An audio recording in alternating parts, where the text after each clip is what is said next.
성스러움과 아름다움이 입을 맞출 때 6번째 강의를 시작하겠습니다. 오늘 주제는 과연 나는 내 삶의 주인을 만났는가? 그리고 그 주인을 만나 내가 변화되었는가?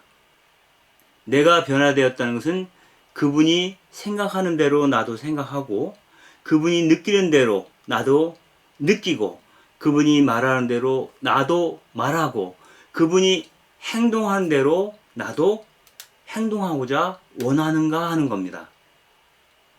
정말 내 마음의 중심에서 그분을 만날 수만 있다면 예전의 나의 삶은 온데간데 없이 사라지고 아주 새로운 나의 삶이 시작될 수 있을 거다라고 하는 믿음에서 나오는 것이겠죠.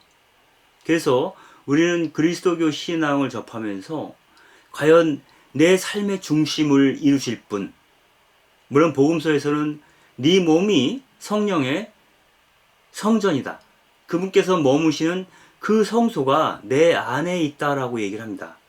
과연 우리는 내 안에 있는 그분을 만나 그분께 나의 주인님 혹은 주님이라고 고백할 수 있는가? 또 주님으로 고백한 만큼 그렇게 제대로 살 수 있는가? 나 밖에 있는, 그분 밖에 있는 모든 것을 상대화시킬 수 있는 힘을 내가 얻어 누리고 있는가에 대해서 질문을 하는 겁니다. 만약 그러한 것이 될 수 있다면 우리의 삶은, 그렇죠, 예기치 못한 방식으로 우리에게 오셔서 나를 온통 차지하신 분, 그분 때문에 새로운 인생이 시작될 거다 하는 생각이 듭니다. 그리고 이것을 또 하나의 기적으로 받아들일 수 있지 않을까 하는 생각을 해보게 됩니다. 성서에 보면은 예수님께서 여러 가지 기적을 행하시죠. 아마도 예수님 스스로도 당신이 지금 기적을 행하고 있다는 것을 알고 있는 것 같아요. 그리고 예수를 만난 사람들, 예수의 모습을 목격했던 사람들 역시 그분께서 지금 기적을 행했다고 인지합니다. 그래서 마태복음에서는 이렇게 표현하죠. 사람들이 막이 들려 눈이 멀고 말을 못하는 사람을 예수님께 데려왔다. 예수님께서 그를 고쳐주시자 말을 못하던 그 사람이 말을 하고 보지 못하던 그 사람이 보게 되었다라고 얘기를 합니다. 우리가 말을 한다고 해서 그것이 다 참된 말이 아닐 수 있겠죠?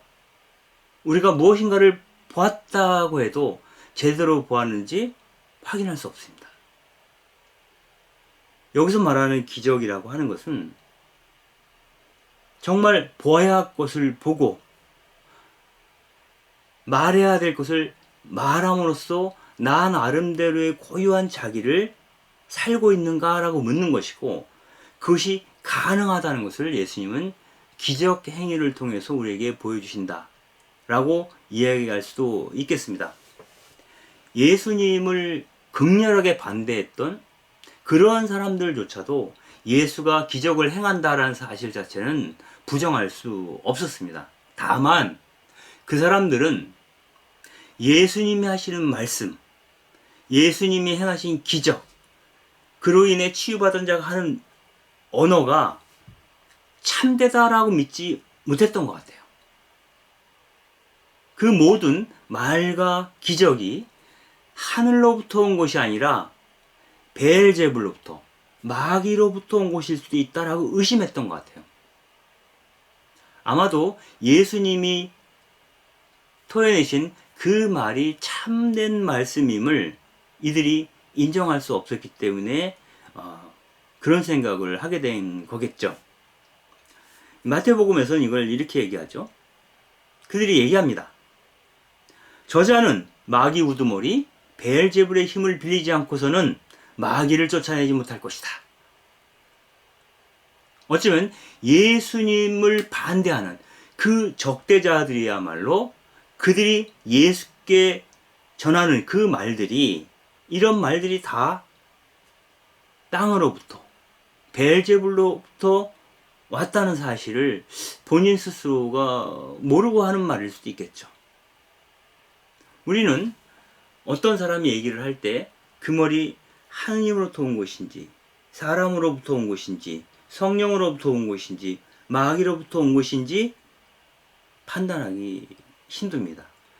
그럴 때 그 기준을 세워주시는 분, 그 말의 참됨을 확인해 주시는 분이 바로 예수님이시다라고 이 복음사가들은 고백하고 있는 것이라고 볼 수 있겠습니다. 그래서 기적을 둘러싼 많은 그 분란들, 논쟁들, 이런 것들은 예수님의 말을 진리로 받아들이는 사람과 진리로 받아들일 수 없는 사람들 간의 갈등이다라고 보는 게 맞는 말인 것 같아요. 그래서 우리가 그분의 편에 설 수 있다면, 그분의 참말을 내 언어로 다시 말할 수 있는 그 사람이 내가 될 수 있다면, 나는 이미 그분이 행하신 기적 가운데 살고 있다 라고 이야기할 수 있겠습니다. 기본적으로 그리스도인이라고 하는 것은, 또 신앙이라고 하는 것은 눈에 보이는 것 너머를 보는 사람들이죠. 상식을 넘어서서 나 자신을 초월하는 어떤 세계가 가능하다는 사실을 믿는 사람들이죠. 그래서 성서에서 예수님에 대해서 증언하는 모든 말씀을 받아들이고 그 증언에 따라서 살고자 마음먹는 사람들을 우리는 그리스도인이다 라고 이야기할 수 있겠습니다. 마찬가지로 이 그리스도인들은 예수님이 행하신 기적 자체도 믿고 받아들이는 사람들이라고 말할 수도 있겠습니다. 물론 예수님의 이런 기적들, 치유 이적사라든가 구마 이적사라든가 아니면 무리를 걷는다거나 뭐 이런 것들이 현대의 과학이론과 상충하는 지점들이 분명히 있을 거예요. 그러나 그리스도인들은 그것이 과학적인 이론에 토대를 두고 있지 않다는 것, 그리고 그게 가능한 일이야? 그거 사기 아니야? 이러한 방식으로 비아냥대는 그러한 어떤 마음의 태도가 아니라, 아마 그 기적 행위 안에는 무언가 진실이 있을 거야. 그 기적을 통해서 우리에게 뭔가 주고자 하시는 바가 있을 거야. 그것을 내가 알아채는 순간 그것은 기적이 되는 거죠. 만일 예수님이 병자를 고쳐주고 마귀를 쫓아내며 무리를 걷는다고 하는 것을 단순한 어떤 그 합리적 이성과 과학에 기대서 이해하려고만 노력한다면 그것은 신앙인이라고 보기가 좀 어렵죠. 일단 그 내용이 주는 의미를 진지하게 받아들이면서 하느님의 능력과 신비의 영역 안에 일단 그 기적을 놓아둘 수 있는 사람, 그 기적의 무게를 감당하려고 하는 사람, 그 사람들을 우리는 그 신앙인이라고 부를 수가 있겠죠. 또 어찌 보면 예수님의 기적이 과학적으로 충분히 해명되지 않는다 해도 언젠가 과학은 발달하고 진화되는 것이므로 해명되는 날이 올 수도 있죠. 그러나 설사 그것이 해명되지 않는다 해도 우리는 우리가 알고 있는 것 너머의 어떤 세계가 있다라고 하는 것, 우리는 할 수 없으나 그분께서는, 하느님께서는 하실 수 있다라고 하는 것을 믿는 사람들이라면 기적을 일정하게 신비 영역에 두고 진지하게 숙고해 볼 필요가 있겠다. 경솔하고 가볍게 밀어내지 않는 태도, 그런 것들이 필요하지 않은가 하는 생각을 해볼 수가 있겠습니다. 만약에 눈에 보이는 세계만을 믿고자 한다면 사실은 종교 혹은 신앙이 그 사람에게 크게 의미가 없겠죠. 사실상 우리가 복음서에서 확인하는 그분은 상식을 거스르기도 해요. 우리의 합리적인 이성을 넘어서기도 해요. 그리고 그 이해타산을 온갖 시시비비와 이해타산을 넘어서는 행위를 하기도 해요. 가령 예를 들어서 복음서에서 예수님이 이렇게 말씀하시죠. 가난한 자들은 행복하다. 그들은 하느님 나라의 주인이 되리니. 이렇게 말씀하시잖아요. 그러나 우리가 그 말씀을 현실 안에서 바라보게 되면 가난한 사람이 행복하다? 불가능하죠. 그리고 역사의 어느 한순간도 가난한 이들이 이 세상의 주인이 되어본 적이 없어요. 그러므로 그 말을 믿기가 어렵죠. 그게 가능해? 그러나 그 불가능한 것이 가능하다라고 하는 불가능성의 가능성을 믿는 것이 신앙이다라고 생각이 든다면 그 너머를 바라보는 시선, 그 시선 안에서 기적을 다시 볼 필요가 있겠다. 다시 숙고해 볼 필요가 있겠다. 이런 생각을 해볼 수가 있겠습니다. 통상 기적은 병자들을 낫게 하는 치유이적, 혹은 마귀를 쫓아내는 구마이적, 그리고 무리를 걷는 것과 같은 자연이적으로 나뉠 수가 있습니다. 근데 이러한 모든 것들은 복음서 안에서 어떤 기능을 하고 있어요. 첫 번째는 예수님이 시작하시고자 하는 그 나라가 하느님 나라겠죠. 어떤 나라인지 생생하게 보여주는 그런 역할을 합니다. 그 나라에서는 더 이상 병고로 신앙하는 자가 없을 것이다. 더 이상 눈앞이 캄캄한 그러한 사람이 없을 것이다. 그들은 광명한 세상 안에서 당당하게 떳떳하게 걸어갈 수 있을 거다. 바로 그게 하느님 나라다. 보아라. 지금 눈먼 자들이 눈을 뜨고 있지 않은가. 자기 인생을 쩔뚝거리면서 걷는 사람들이 꼭 고추서서 걸어가고 있지 않은가. 마귀가 나를 완전히 통제하고 있는 그러한 세상이 아니라 그것으로부터 완전히 해방된 자아가 가능하다.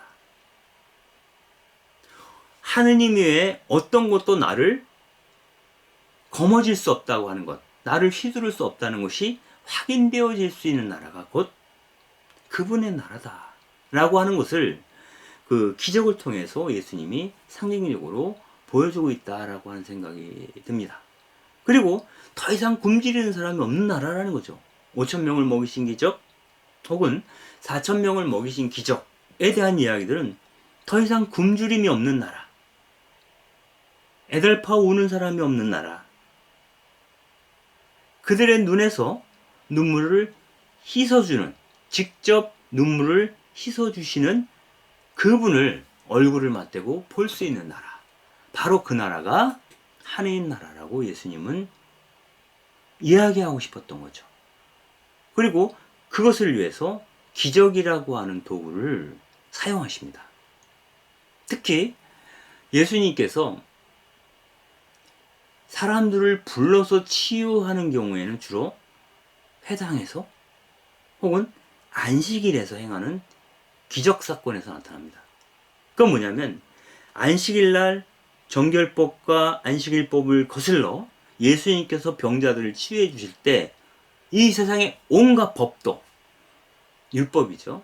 온갖 규칙도, 온갖 제도도, 모든 상식도 한 인간을 생생하게 살아가도록 돕는데 장애가 되지 않는다 라고 보는 겁니다. 그 나라는 그러한 모든 거추장스러운 껍데기들로부터 완전히 해방된 나라다 라는 것을 예수님은 안식일날 기적을 행함으로써 대중들 앞에 보여주시는 거죠. 마찬가지로 그분의 나라를 가져올 자, 그분의 나라를 선포하러 온 자, 바로 예수님 자신이죠. 그리고 이러한 선포가 땅으로부터 온 것이 아니라 하늘로부터 왔다는 것. 내가 바로 그분, 하느님의 아들이라고 하는 것. 혹은 내가 그분의 사람이라고 하는 것. 내가 하느님께 속한 자라고 하는 그러한 사실을 예수님이 보여주시고자 하실 때 기적이라는 수단을 사용을 하시죠. 그래서 요한복음에서는 이렇게까지 표현을 합니다. 내가 아버지 안에 있고 그 아버지께서 내 안에 계시다고 하는 그 말을 너희는 믿어라. 내 안에 그분께서 계시고 그분 안에 내가 있다. 그분은 나의 주인이시면서 또한 내 안에 현존하시는 분이다. 그러므로 내가 하는 말과 내가 하는 행위와 또한 기적조차도 그분으로부터 오는 것이라고 하는 것을 예수님께서 확신하고 있는 것이죠. 만약에 너희들이 내 말을 못 믿겠거든 내가 행한 그 기적을 봐서라도 나를 믿어다오. 내 말이 진실임을 알아다오 라고 예수님은 말씀하고 계시는 건지도 모르겠습니다. 그래서 요한의 제자들이 예수님께 가서 이런 얘기를 한 적이 있어요. 선생님께서 우리가 그동안 기다려온 바로 그분이십니까? 라고 물어요. 즉 메시아냐고 묻는 거죠. 하느님의 일을 선포하러 오신 분이냐라고 묻는 거죠. 그분의 나라를 가져올 분이냐고 묻는 거죠. 그럴 때 예수님이 내가 바로 그 사람이다 라고 직접적으로 얘기하지 않습니다. 다만 요한에게 가서 이렇게 전해라. 눈먼 이들이 보고 다리 저는 이들이 제대로 걷고 있으며 나병 환자들이 깨끗해지고 귀먹은 사람들이 들을 수 있게 되었으며 죽은 이들이 되살아나고 그 가난한 사람들이 지금 복음을 듣고 있다. 기적이죠. 너희들이 그게 가능해? 라고 얘기해 왔던 그 모든 것이 나를 통하여 지금 이루어지고 있다. 라고 요한에게 전하라는 겁니다. 즉 내가 하느님의 사람임은 내가 행한 기적이 입증하고 있다라고 이야기를 하고 있는 것이죠. 복음서 안에서 가장 큰 기적은 하느님이 사람이 되어 우리 가운데 오셨다는 사실이죠. 어떻게 신이 사람이 돼? 그것도 누추한 마구간에서 태어나시죠. 목수의 아들로 태어나시죠. 보잘것없는 나자렛 처녀의 몸을 빌리시죠. 게다가 하느님의 어떤 그 강생이 그분의 일방적인 주도에 의해서 이루어지는 게 아니라 마리아라고 하는 보잘것없는 처녀의 동의, 그 동의를 얻어서 성취되었다 라고 하는 사실 자체가 놀라운 거죠. 그 자체, 그런 발상 자체가 기적이라는 생각이 들어요. 어느 종교, 어느 민족에게서도 하느님이 인간의 동의로도 당신의 일을 행하는 그런 경우는 거의 없어요. 지존이신 하느님께서 정말 겸손한 자가 되어서 우리 가운데 오셨다는 것보다 더 큰 기적이 있겠습니까? 만약 그 기적을 믿는다면 내 보잘것없는 몸도 하느님의 사람이 되고 예수님처럼 기적을 행할 수도 있겠다 하는 생각을 해볼 수가 있겠죠. 그 모든 하느님 나라의 비전 안에서 이루어지는 기적을 가능케 하는 힘은 하느님에게로부터 오는 것이고 그것은 일단 우리처럼 남루한 사람들을 통해서 이루어지는 기적이다 라고 믿는 게 그리스도교 신앙이라고 하는 생각을 해볼 수가 있겠습니다. 여기서는 먼저 야곱의 우물이죠. 그 사마리아 여인에게서 이루어진 기적에 대한 이야기를 여러분들과 좀 나누어 보려고 합니다. 이 이야기는 요한복음에만 나오죠. 요한복음에서는 이렇게 얘기를 합니다. 예수님께서는 야곱이 자기 아들 요셉에게 준 땅에서 가까운 시카르라고 하는 사마리아의 한 고을에 이르셨다. 그곳에는 무엇이 있어요? 야곱의 우물이 있었다. 길을 건너라고 정말 지치신 예수님께서는 그 우물가에 앉으셨다. 바로 그때가 정오 무렵이었다. 즉 해가 머리 위에서 내리쬐는 한낮이었다는 겁니다. 그때 제자들은 그 시카르라고 하는 마을로 들어가서 먹을 걸 구하고 있었어요. 그래서 예수님 홀로 야곱의 우물가에 있었던 거죠. 그런데 마침 거기에 사마리아 여인 한 사람이 물을 길러 오게 된 겁니다. 근데 이 여인은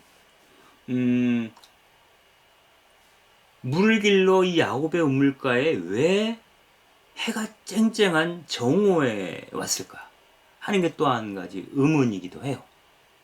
그건 아마도 그 선선한 저녁이나 이른 아침에 오게 되면 그 온 고을 사람들이 다 와서 물을 깃지 않겠습니까? 그들과 눈이 마주치는 것을 불편하게 생각했던 그러한 처지에 있었던 여인이 아닐까 하는 생각을 합니다. 그걸 금방 알아들을 수 있는 것은 그 요한복음에 이런 얘기가 있죠. 예수님이 그래요. 그 여인에게 가서 남편을 데려오시오 이렇게 얘기를 해요. 그러니까 이 여인이 전 남편이 없습니다 이렇게 얘기를 해요. 그러니까 예수님이 좀 단도직입적으로 말씀을 하시죠. 남편이 5이나 있었지만 지금 함께 사는 그 남자도 남편이 아니니 네 말이 옳다 이렇게 얘기를 합니다. 뭐 쪽집게처럼 딱 알아맞춘 거죠. 그 화들짝 여인이 놀라죠. 그러니까 그 자신의 어떤 그 남자 문제, 그 관계에 대한 부분에서 석연치 않은 부분이 있었기 때문에 이 여인은 남들이 안 오는 이 정오에 이 야곱의 물에 갔다가 예수님을 만나게 된 것 같아요. 어쩌면 여느 집 주수였다면, 그 안악이었다면 그 여인은 예수님을 만날 기회가 없었을 거예요. 불행한 과거를 갖고 있는, 지금 현재도 그 죄 안에 살고 있는 사람이었기 때문에 극적으로 예수님을 만나게 돼요.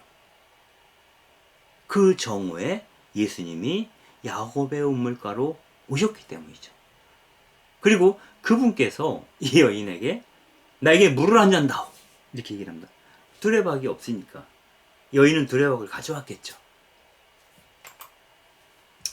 여기서 그 외간 남자가 우물가에서 여인에게 말을 건다는 것은 일종의 수작이라고 얘기를 합니다. 수작이라는 게 뭐 작업을 거는 거죠, 일종의.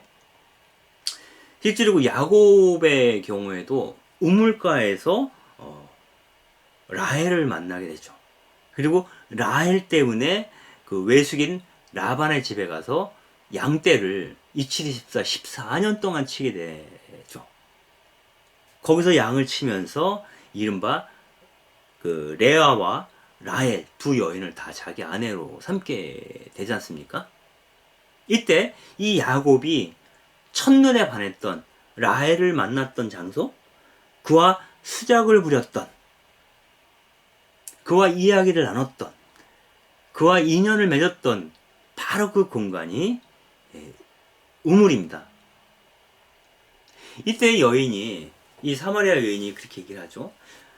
그럼에도 불구하고 자신이 해픈 여자가 아니라는 것을 보여주기라도 하려는 양 예수님께, 선생님은 어떻게 유다인이면서, 그러니까 유다인 남자이면서 유다인들이 경멸하는 사마리아 사람, 게다가 여자인 저에게 마실 물을 청하십니까? 이렇게 물어요. 예수님이 그대가 내가 누군지 알았다면 이런 얘기 하지 않았을 거다. 이런 얘기를 하시죠. 그래서 이 야곱의 운물가에서 이 여인을 만나서 이야기를 나눈다고 하는 것은 예수님께서 이미 자기의 지역, 유다냐 사마리아냐, 한 지역이 상징하는 게 종교이기도 하죠. 정결한 집단에 속하느냐 아니면 부정을 탄 사마리아 같은 집단에 속하느냐, 그가 이스라엘이냐, 요즘으로 따지면 팔레스타인이냐, 그가 팔레스타인 사람이든 유다인이든 남자이든 여자이든 그런 것들이 예수님에게는 별로 문제가 되지 않았던 것 같아요. 예수님에게 문제가 되지 않았던 것은 하느님에게 그런 것들은 문제가 되지 않는다라는 거예요. 여러분들 예수님 시대에 여성들은 모세오경 토라 공부를 안 하죠. 더 나아가서 여자들은 기도할 필요가 없다고까지 얘기했어요. 그만큼 여성들은 자신의 구원을 위해서 아버지와 아들과 남편에게 의존해야 된다라고 하는 생각을 갖고 있었어요. 즉 여성은 불완전한 존재이고 남자를 통해서 구원받을 수 있다는 생각이에요. 그런데 예수님은 이 야곱의 문에서 생명의 말씀, 생수처럼 끝없이 솟구쳐 오르는 진리의 말씀, 그 대화를 바로 여자와 함께 나누는 겁니다. 즉 예수님께서 아주 중요한 이야기의 파트너로서 사마리아 여인을 선택하셨다라는 거예요. 마치 하느님께서 사람이 되시어 우리 가운데 오실 때 보잘것없는 나자렛 처녀의 몸을 빌리기로 작정하신 것과 같죠. 하느님은 당신의 일을 시작하실 때 가장 미천한 사람들을 통해서, 가장 누추한 곳을 통해서 시작하시는 것 같아요. 하느님을 처음 만났다고 하는 모세도 하느님을 만났을 때는 40년 동안 이드로의 집에서 양을 치다가 만나죠. 사막에서. 별 볼 일 없는 그 인민의 한 사람으로 자리 잡았을 때야 비로소 하느님께서는 그 사람을 통해서 당신의 일을 시작하시죠. 근데 여기서는 그것도 여자와 대화하기를 청하시고 그와 즐겨 이야기를 나누시는 예수님을 우리가 목격하게 됩니다. 그 자체도 저는 기적이라고 생각해요. 일상성을 파괴하는 거죠. 그래서 마치 이 여인과 예수님께서 이야기를 나누고 있을 때 그 도시에 들어갔던 제자들이 돌아와서 이렇게 묻지 않습니까? 주님, 스승님, 왜 이 여자와 이야기를 나누고 계십니까? 이렇게 물어요. 낯선 거예요. 여성과 아주 중요한 제자들인 자기들과 할 얘기를 어떤 여인과 하고 있거든요. 여러분들 보세요. 복음서에서 여인들이 등장하는 경우는 대부분 예수님이 병자인 여성을 치유할 때예요. 예외적인 경우는 한 2번 정도 나옵니다. 근데 그 2번이 다 요한복음에만 나와요. 그 첫 번째가 바로 이 사마리아 여인과 아주 깊이 있는 대화를 예수님께서 나누시는 이 장면이고요. 2번째는 예수님께서 예루살렘으로 가셨을 때 베타니아의 자매들 마리아와 마르타, 그들과 이야기를 나누죠. 물론 나자로의 집에서. 이때 마리아는 시중을 들고 있던 마르타와 달리 예수님의 얘기를 아주 깊이 경청합니다. 굉장히 어떻게 보면 종교적인 태도예요. 예수님은 그 어린 마리아에게 당신의 얘기를, 깊이 있는 얘기를 해주시고 계셨던 것 같아요.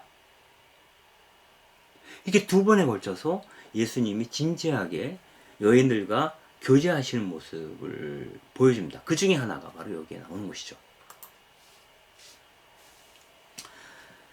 근데 여기서 이 여인과 나눈 대화의 핵심이 뭔가, 그리고 그것이 오늘의 주제인 기적과 무슨 상관이 있나, 이런 것들 좀 생각해 볼 필요가 있겠습니다. 예수님께서 그 여인에게 했던 첫 마디가 그거잖아요. 가서 너희 남편을 불러서 함께 오라고. 여기서 남편이라고 하는 말은 히브리어로 바알입니다. 바알. 바알은 주인, 임자 이런 뜻이에요. 즉 그 여성, 한 여성의 주인은 남편이라는 거야. 이 여자의 임자는, 소유주는 남편이라는 겁니다. 이 여자의 삶을 거머쥐고 있는, 통제하고 있는, 장악하고 있는, 지배하고 있는, 이 여자의 삶을 소유하고 있는 자가 남편이라는 겁니다. 그때 이 여인이 대답하죠. 저는 남편이 없습니다. 내 주인이 없다는 거예요. 내 삶을 이끌어갈, 내 삶의 중심을 이룰 만한 존재가 나에게 없습니다. 라고 고백을 한 겁니다. 그때 예수님께서 그런 거죠. 지금 함께 사는 그 남자도 남편이 아니니, 이런 표현을 써요. 즉, 이 여인은 지금 어떤 남성과 동거를 하고 있는데 그 남자조차도 너 삶의 주인이 아니라는 거예요. 그냥 함께 살고 있을 뿐. 이 여인에게 생기를 주고 삶의 비전을 줄 수 있고 그 삶을 함께 책임져 줄 수 있는 그 주인을 아직 이 여성은 만나지 못했다 라고 하는 얘기를 하는 겁니다. 그리고 나서 바로 화제를 예배 장소로 돌려요. 우리는 하느님을 어디서 예배할 것인가? 이 여인이 얘기하죠. 사람들은 예루살렘에서만 예배를 드려야 한다라고 얘기를 하는데 우리 조상들은 그리짐산에서 예배를 드리고 있습니다. 그리짐산이라고 하는 것은 사마리아 지역의 성소였죠. 즉, 내 삶의 주인에 대한 얘기를 하다가 하느님이 현존하시는 장소에 대한 얘기를 해요. 그것은 아마 하느님이야말로 온전한 의미의 내 삶의 주인일 수 있는 분이 아니겠는가 하는 얘기와 상관이 있어요. 우리가 성소를 찾아가는 것은 때때로 우리가 성당에 가는 이유도 그렇죠. 그분을 생생하게 느끼기 위해서죠. 그분을 만나기 위해서죠. 그분을 만나 그분을 주님이라고 고백하고 싶은데 그러려면 특정한 성소로 가야 한다고 생각을 했어요. 그런데 예수님께서 이렇게 얘기를 합니다. 이 여인에게. 하느님은 영이시고 그분께 예배를 드리고자 하는 사람은 영과 진리 안에서 예배를 드려야 한다. 이제 더 이상 이곳이다, 저곳이다, 장소를 특정해서 하느님을 예배할 공간을 확정하는 그러한 시대는 사라질 것이다. 모든 사람이 영과 진리 안에서 하느님을 예배하는 날이 곧 올 거다.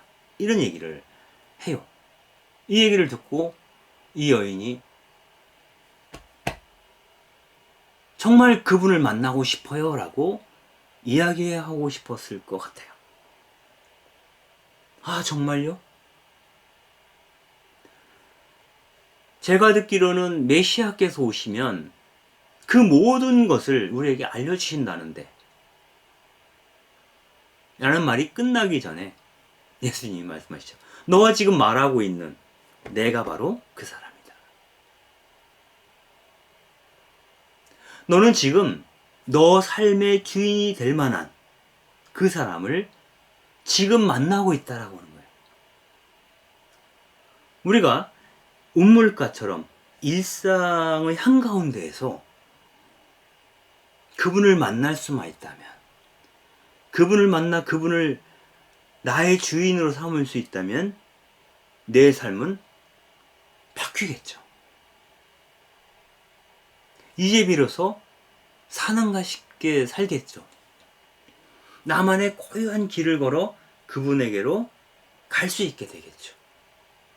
그래서 결정적인 기적은 그분을 만나는 것. 어쩌면 우리는 이 성서에, 히브리 성서에서 이렇게 얘기를 하죠. 하느님께서 인간을 창조하실 때 이마고데이, 당신의 모상대로, 당신의 형상대로 창조하였다. 그러므로, 그리고 바오로 사도는 우리 몸은 성령을 모시는 성전이다, 이렇게 얘기를 해요. 그리고 그분은 잃어버린 동전을 찾는 그 여인처럼, 잃어버린 그 양 한 마리를 찾아오시는 그 목자처럼 언제든 너희에게 말을 걸고 너를 찾고 계시고 너에게서 시선을 뗀 적이 없다라고 하는 것이죠. 그럼에도 불구하고 우리는 그분을 외면하고 살아왔는지도 모르죠. 그리고 성당에 가면, 아니면 어떤 그 성소라고 불리는 곳에 가면 혹시 그분을 만날까 기대하게 되죠. 그러나 정말 하나님의 사람이라고 우리가 말할 수 있다면 우리는 이 야곱의 우물가처럼 도처에서 일상 그 한가운데서 늘 그분을 만나고 그분께 예배를 드릴 수 있게 됩니다. 그것은 곧 내가 이미 그분을 나의 주인으로 삼았기 때문이죠. 바로 이러한 것들이 이루어지는 것, 그 자체가 기적이라고 말할 수 있겠습니다. 이 이야기를 듣고 여인이 물동이를 그 우물가에 버려두고 마을로 달려갑니다. 내가 그분을 만났다 하라고 이야기하고 싶었던 거죠. 여기서 물동이를 버려두고 고을로 갔다, 이렇게 얘기를 하는데, 그 마르코복음 1장 18절에 보면 예수님께서 호숫가에서 그 제자들을 만났을 때, 첫 제자들을 부르셨을 때, 내가 너희를 사람 낚는 어부로 만들어 주겠다 라고 했을 때 그들은 곧바로 그물을 버리고 예수를 따랐다, 이렇게 되어 있어요. 정말 그 제자들이 그분을 만나고서는 하던 생업을 접어두고 그분을 따라요. 그물을 버리고, 생계의 수단이잖아요, 그물이. 그물을 버리고 따랐다, 이렇게 얘기를 하는데, 이 여인 역시 그분이 그분임을 알아채고 나서는 바로 물동이, 일상의 도구이고 생존 수단이라고 볼 수도 있어요. 이 물동이를 버려두고 고을로 달려갔다, 이렇게 얘기를 합니다. 즉 예수님의 제자됨으로 들어서기 시작했다라는 것을 보여주는 대목이기도 하죠. 결국 예수님은 그 마을로 들어가시죠. 이 여인의 정갈로 인해서 많은 사마리아 사람들이 예수님께 옵니다. 그리고 예수님의 이야기를 들었겠죠. 그러면서 그들이 얘기하죠. 여기에 우리와 함께 머물러 달라고. 그래서 예수님이 이틀 동안 그 시카르라고 하는 그 마을에 머물렀던 것 같아요. 즉 그들의 요청을 듣고 예수님께서 머무르시며 그들과 같이 밥도 먹고 이야기도 나누고, 혹시 모르겠어요, 그 지역에 있는 병자들을 돌봐 주었는지도 모르겠어요. 우리가 그분을 발견하고 나서는, 그분을 만나고 나서는 그분과 함께 머무는 시간이 필요한지도 모르겠어요. 그분을 보았다고 바로 내가 변화되는 것은 아니죠. 그분과의 그 첫 만남을 내 안에서 삭히는 시간, 숙성시키는 시간들이 필요한 거죠. 사마리아에서는 이틀을 머물게 됩니다. 그들은 이틀 동안에 이 머금을 통해서 이틀 동안 함께 지내면서 그분에 대해서 좀 더 많이 알게 되겠죠. 그리고 그분이 하시는 말씀이 그분의 인격 안에 녹아들어 있다는 것을 알겠죠. 그럼으로써 그분이 메시아임도 알게 되었겠죠. 이처럼 요한복음에서는 요한의 제자들이 오실 분이 당신이십니까? 라고 했을 때 요한에게 전하여라. 눈먼 보던 자들이 앞을 보게 되고 앉은 뱅이가 걷게 되고 죽은 자들이 살아나고 가난한 사람들이 복음을 듣는다. 이런 얘기를 하시니까 당신이 머무시는 곳이 어디냐고 물어요. 그때 예수님께서 그럴 필요 없이 지금 나랑 같이 가자. 그래서 그 요한의 제자들이 예수님과 함께 며칠을 묵게 됩니다.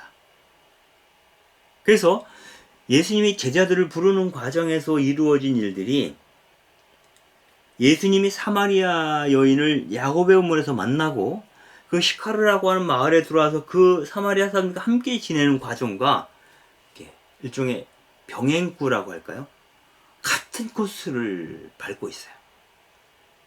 만나고 그들과 함께 머무르는 거죠.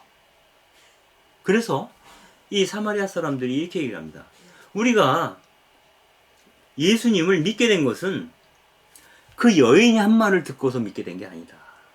우리가 직접 그분을 만나서 그분의 이야기를 들었기 때문이다. 듣고 나니 그분이야말로 이 세상의 구원자라는 사실을 알겠더라고. 이렇게 얘기를 하는 겁니다. 그때 이 요한복음에는 그 여인이 이분을 내가 소개시켰어 라고 이렇게 생색을 내는 장면이 전혀 없어요. 그 후로 이 여인이 어떤 그 스탠스를 취하고 어떤 반응을 보였는지가 없어요. 그건 뭐냐면 이 여인이 가장 먼저 이분이 그리스도이심을, 메시아이심을 증언하였지만 자기가 첫 증언자라고 하는 것에 대한 생색을 내려 하지 않은 거예요.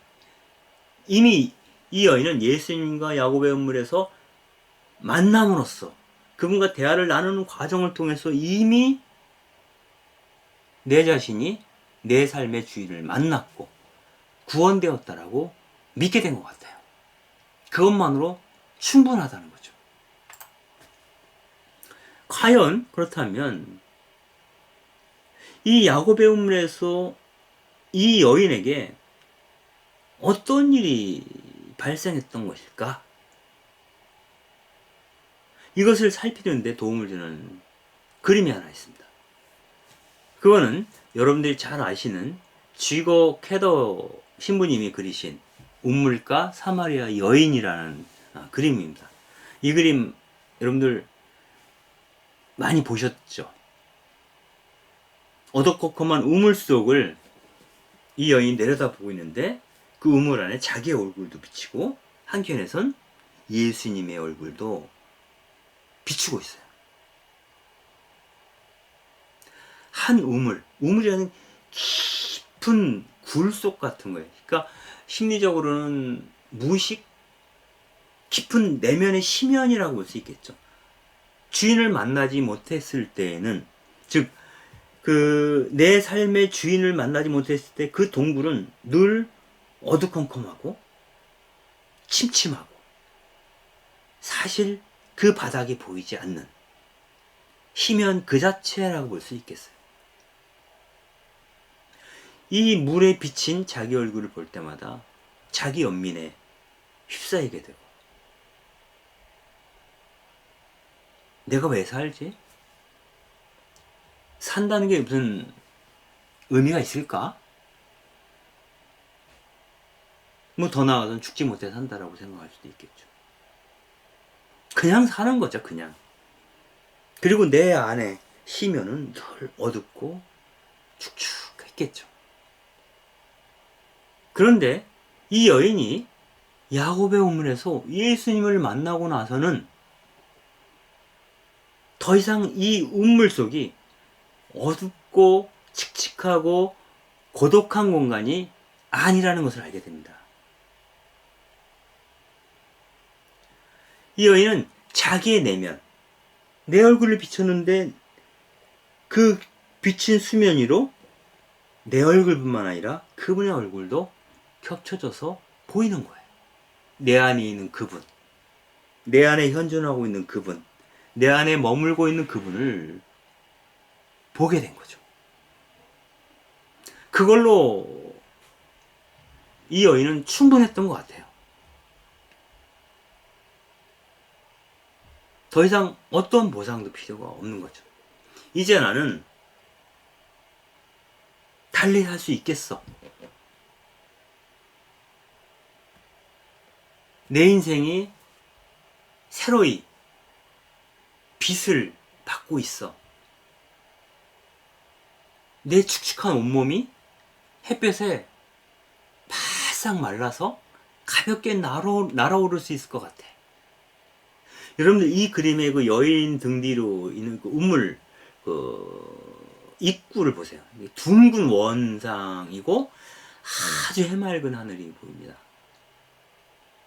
빛 가운데 서게 되는 거죠. 삶의 조건은 바뀐 게 아무도 없어요. 삶의 조건은 바뀐 게 아무것도 없다 해도 이제 이 여인 안에 그분이 살기 시작하면서 새로운 인생이 시작될 수 있을 거다라고 하는 것을 우리가 가늠해 볼 수 있죠. 여러분들은 어떠세요? 신앙생활 하시면서 그분을 만났습니까?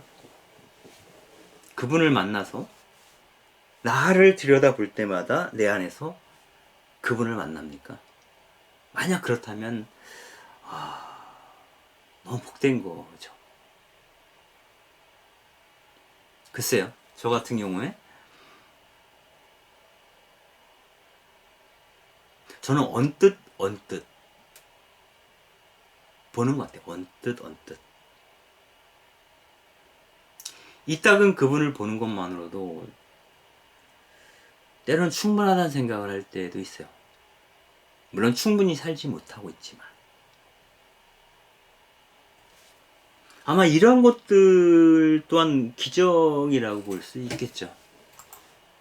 이 사마리아 여인처럼 변화를 경험했던, 또 우리가 그 사람이 예전에 그 사람이 아니야 라고 느낄 만한 사람에 대한 이야기를 복음서에서 전하고 있습니다. 즉 눈이 먼 사람이죠. 이 눈이 먼 사람이 눈을 뜨게 되는 과정에서 이런 놀라운 기적을 이분이 경험을 하게 됩니다.